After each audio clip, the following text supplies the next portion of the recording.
அனைவருக்கும் வணக்கம். இன்று உலக சுற்றுலா தினம். இதை முன்னிட்டு இன்று நாம் திருநெல்வேலியிலிருந்து கல்லடிக்குறிச்சி அம்பாசமுத்திரம் வழியாக மேற்கு தொடர்ச்சி மலையில் இருக்கக்கூடிய காரையாறு என்கின்ற இடத்திற்கு செல்வது எப்படிங்கிறத அந்த வீடியோவில் பார்க்க போகிறோம். காரையாறுன்னு சொன்னாலே தாமிரபரணி வரக்கூடிய பகுதி, ஆறு வரக்கூடிய பகுதி. அது மட்டும் இல்லாமல் சொரிமுத்து ஐயனார் திருக்கோயில் இருக்கக்கூடிய இடம். இந்த பகுதியில் காரையாறில் ஒரு அணைக்கட்டு டேம் ஒன்று இருக்குது. இந்த பகுதியில் ஒரு இயற்கை காரையாறு மலைப்பகுதிக்கு போவதாக இருந்தால் முதல்ல நீங்கள் திருநெல்வேலியிலேருந்து பஸ்ஸில் கிளம்பி வரலாம். பைக்கு, கார் வாகனங்களில் வரலாம். சொரிமுத்து ஐயனார் கோயிலுக்கு நீங்கள் வருவதாக இருந்தால் வேனில் கூட வரலாம். இதில் திருநெல்வேலி புது பஸ் ஸ்டாண்டிலேருந்து பஸ் காரையாருக்கு இருக்குது. அது மட்டும் இல்லாமல் நம்ம கல்லடைக்குறிச்சி அம்பாசமுத்திரம் வழியாக இந்த காரையாருக்கு போகக்கூடிய இந்த பகுதிக்கு வந்தாச்சுன்னா முதல்ல நம்ம மீட் பண்ணக்கூடிய இடம் அந்த வனத்துறை செக் போஸ்ட் சோதனை சாவடியை கிராஸ் பண்ணிட்டு தான் நம்ம வருவோம். அப்படி வரும்போது அந்த செக் போஸ்ட்டில் நம்ம என்ன செய்யணும்னா நம்மளுடைய வாகனத்தை வாகன எண்ணை பதிவு செய்யணும். எத்தனை பேர் போகிறோம் அப்படிங்கிறதையும் பதிவு செய்யணும். அது மட்டும் இல்லாமல் வனத்துறையில் அவங்க நம்ம வாகனத்தை செக் பண்ணுவாங்க. அதாவது பிளாஸ்டிக் பொருட்கள் இருக்கா, மது போன்ற பொருட்கள் இருக்கா, தீப்பெட்டி, மது மற்றும் தேவையற்ற பொருட்கள் வண்டியில் எது இருக்கான்னு செக் பண்ணுவாங்க. அதனால் நம்ம அந்த பொருட்களில் கொண்டு செல்லாத வகையில் இருக்கணும். அவங்க வனத்துறையில் கேட்கும்போது நம்ம சொரிமுத்து ஐயனார் கோயிலுக்கு போகிறோம் அப்படிங்கிறத விவரத்தை சொல்லியாச்சுன்னா அவங்க ஓகே அப்படிம்பாங்க. இதுக்கிடையில் நீங்கள் போகும்போது போகக்கூடிய இடத்துல அகத்தியர்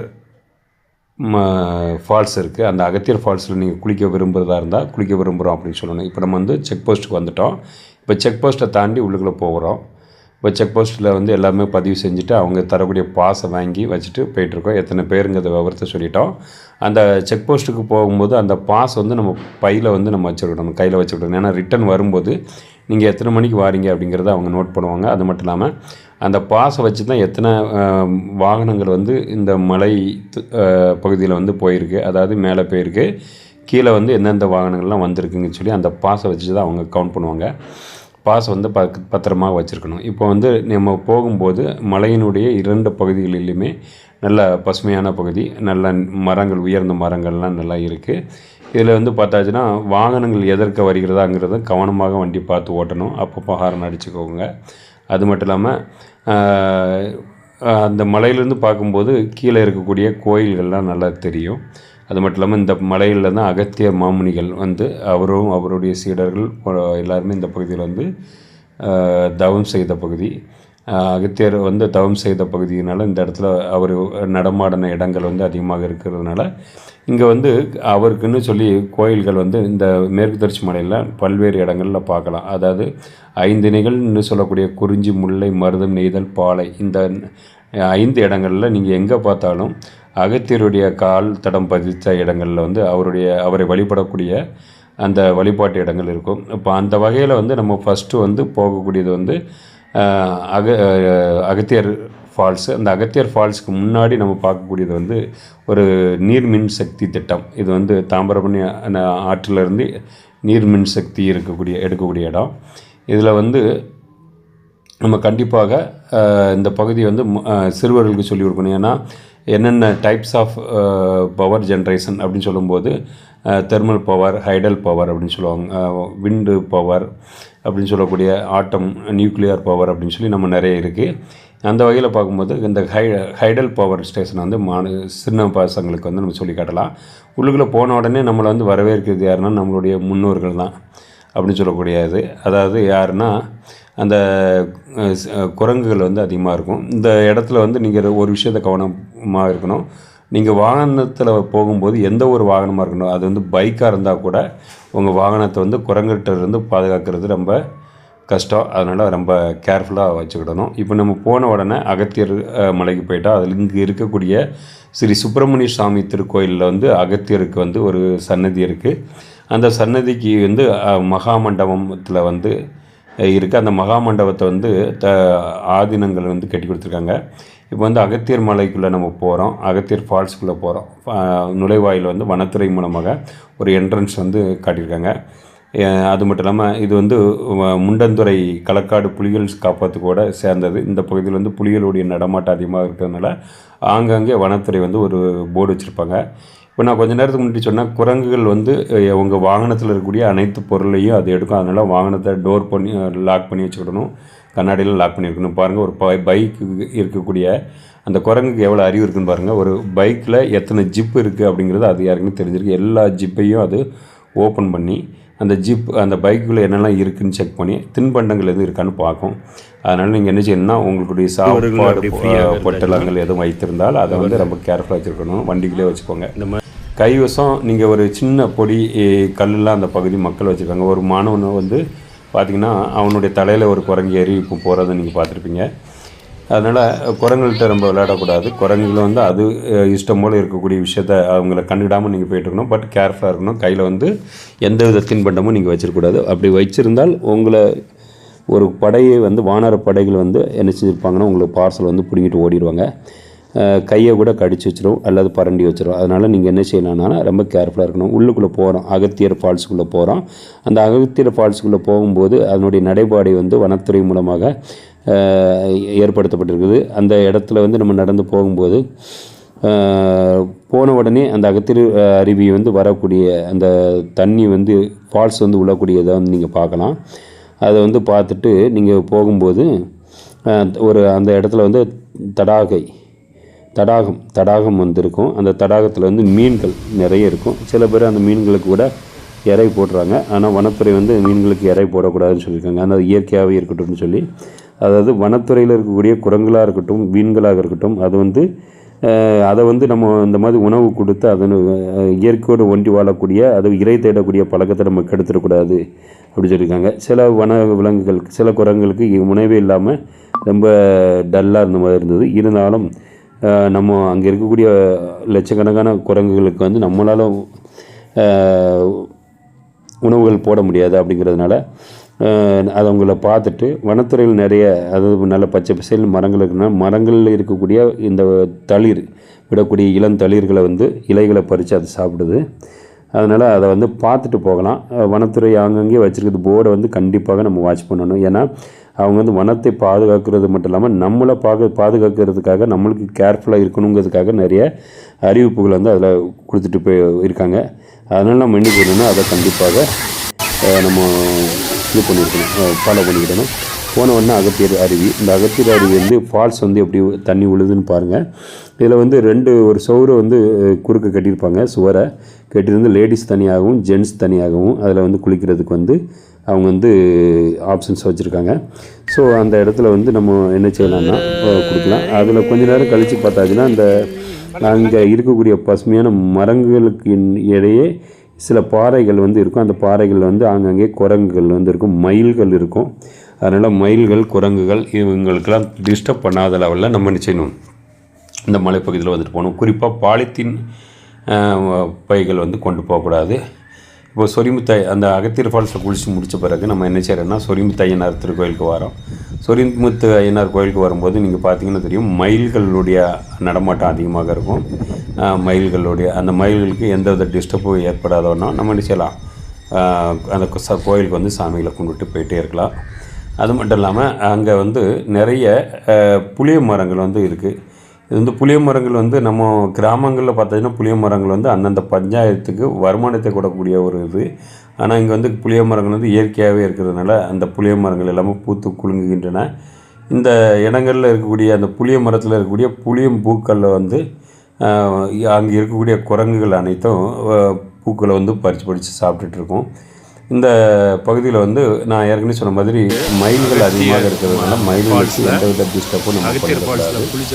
அது வந்து இந்தியாவினுடைய தேசிய பறவை. அதனால் தேசிய பறவைக்கு வந்து நம்ம எந்த வித இடைஞ்சலும் கொடுக்கக்கூடாது. இப்போ அந்த வகையில் பார்த்த உடனே சொரிமுத்து ஐயனார் கோயிலில் வந்து நம்ம சாமியை கும்பிட்டு ஸ்ரீ கல்யாண தீர்த்தம் பொதிகைமலை கல்யாண தீர்த்தம் ஸ்ரீ அருள்மிகு முத்து விநாயகர்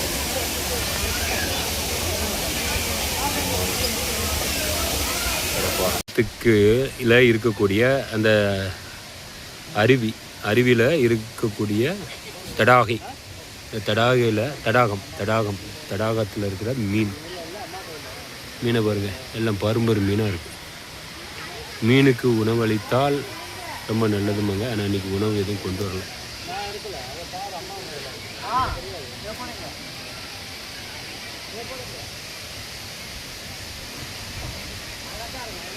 எல்லாம் ஜிலேபி மீன்.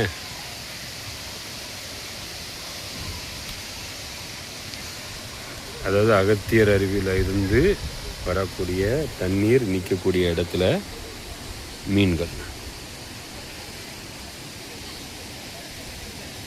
சூப்பராக இருக்கு.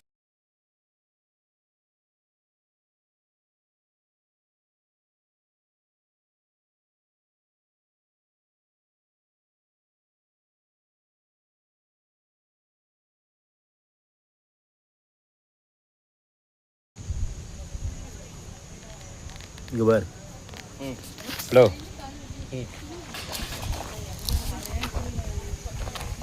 ஆமாம்.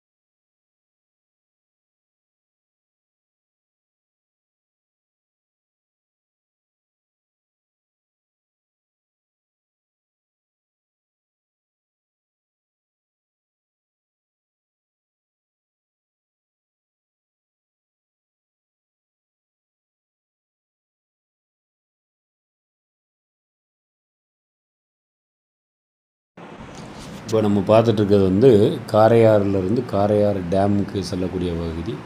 அந்த டேமுக்கு எப்படி போகணும் அப்படின்னாச்சுன்னா, ஏற்கனவே அங்கே வந்து வனத்துறை மூலமாக சில ட்ரக்குகள் வந்து அதில் இருக்குது.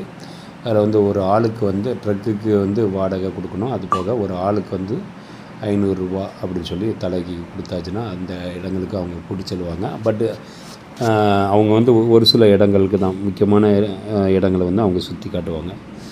தூரத்துலேருந்து நம்ம என்ன செய்யலாம்னா வன விலங்குகளையும் பார்க்கலாம், இயற்கை வனத்தினுடைய இயற்கை வந்து நம்ம பார்க்கலாம்.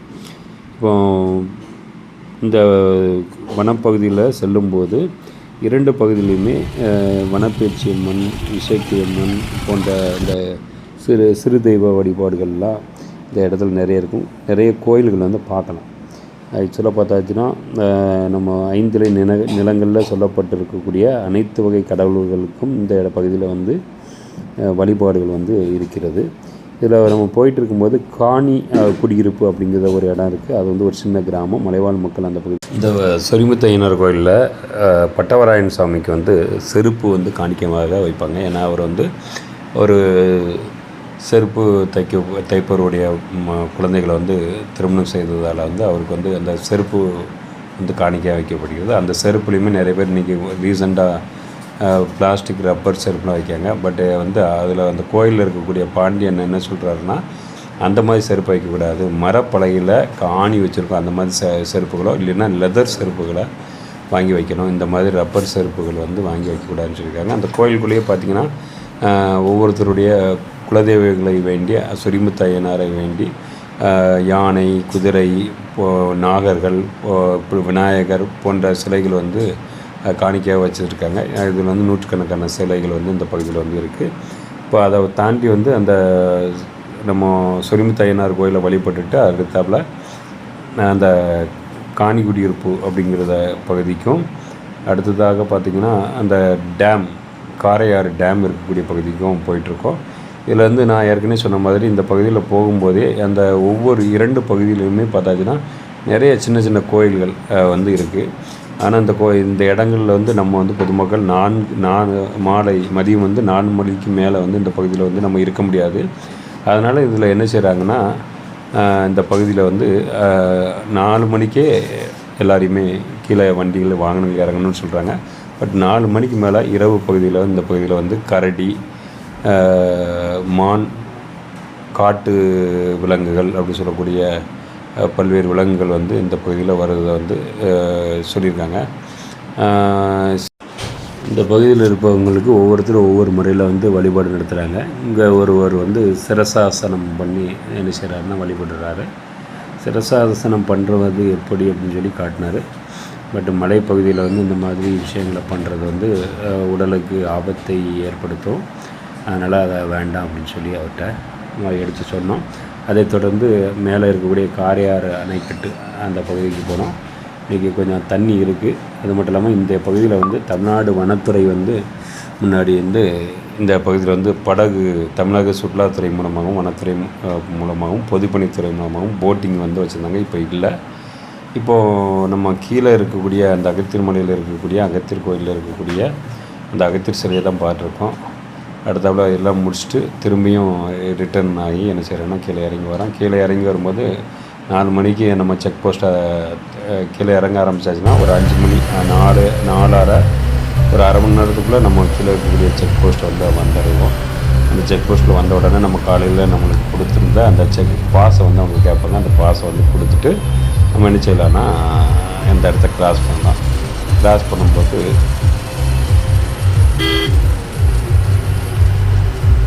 அதே அம்பாசமுத்திரம் கல்லடைக்குறிச்சி போன்ற பகுதிகள் வழியாக வந்து நேரடியாக நம்ம என்ன செய்யலாம்னா திருநெல்வேலிக்கு வந்து ஈவினிங் வந்து ஒரு 6 மணிக்கெலாம் திருநெல்வேலிக்கு வந்துடலாம். வந்துட்டு நம்ம என்ன செய்யறோம்னா இங்கே ட்ரெயின் வரதா இருந்தால் ஜங்ஷனுக்கு போய் ட்ரெயின் ஏறலாம். இல்லை வேறு பஸ்ஸோ வழியாக போகிறதா இருந்தால் புது பஸ் ஸ்டாண்டு திருநெல்வேலியில் ஜங்ஷன் பஸ் ஸ்டாண்டு புது பஸ் ஸ்டாண்டு 2 பஸ் ஸ்டாண்டு இருக்குது. வந்து புது பஸ் ஸ்டாண்டில் வந்து அனைத்து ஊர்களுக்கும் பஸ்ஸுகள் வந்து இருக்குது. அதனால் இங்கே ஒரு 6 மணிக்கெலாம் திரும்பி திருநெல்வேலிக்கு வந்துடலாம். 1 ஹவரில் ஒரு வந்து திருநெல்வேலிக்கு வந்துடலாம். ஒரு அருமையான இடம் மேற்கு தொடர்ச்சி மலைப்பகுதி. இதில் வந்து நீங்கள் வருதாக இருந்தாச்சுன்னா இந்த பகுதியில் வந்து காணிக்குடியிருப்பு பகுதியில் வந்து முன்னாடிலாம் தேன் கொம்பு தேன் மலை தேன் வந்து கிடைக்குமாங்க. இப்போ வந்து இன்றைக்கி போன இடத்துல வந்து அந்தளவுக்கு எதுவும் கிடைக்கல. ஆனால் ஒரு அருமையான ஒரு பயணமாக இன்றைக்கி இருந்தது. ஏனென்றால் உலக சுற்றுலா தினத்தை முன்னிட்டு நம்ம மாவட்டத்தில் இருக்கக்கூடிய ஒரு மலை பகுதியை வந்து நம்ம பார்க்கோம். ஊட்டி கொடைக்கானல் போன்ற பகுதிகளுக்கு வந்து ரொம்ப செலவு எடுத்து அதிக டைம் எடுத்து தான் போக வேண்டியிருக்கும். பட் ஆனால் இந்த இடத்துல வந்து நம்மளுக்கு அப்படி கிடையாது. ஒரு